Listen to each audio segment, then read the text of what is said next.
We just want to say to the whole Europe, to the whole world, rock and roll never dies!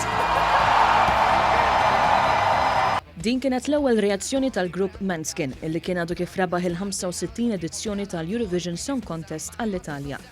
Il-grupp rock interpreta l-kanzunetta Zitti e Buoni u rebaħ il-qlub tat-telespettaturi kif l-Italja irnexxiela tirbaħ il-Eurovision bil-vot tal-pubbliku.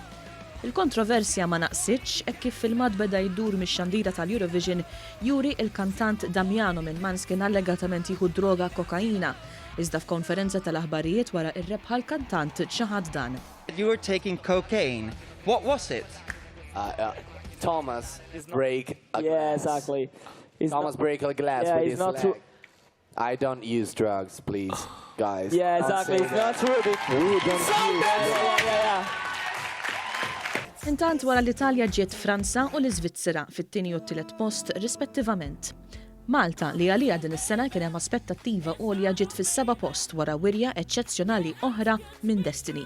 Bosta kellhom kliem ta' tifħir għal Destiny u l-prestazzjoni tal-kanzunetta Ġemekas.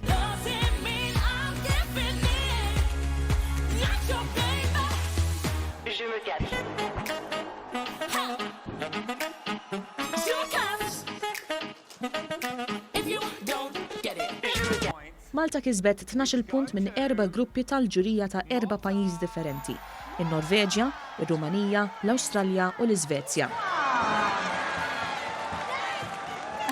Fil-fatt mal-ġurija Malta ġiet fit-tielet post iżda mill-vot tal-pubbliku pajjiżna kiseb biss 47 punt, bil-pubbliku mill-Awstralja jagħti l-ogħla punteġġ għall-kanzunetta Maltija 8 punti. Il-ġurija Maltija mbagħad tat 12 punt lill-Albanija u l-pubbliku minn Malta ta' 12 punt lill-Italja.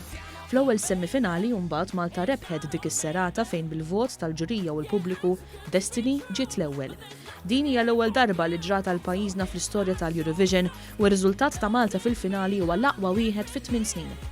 Intant, diġà bdew jissemmew xi bliet fejn jista' jsir il-Eurovision fosthom Ruma, Milan u Turin.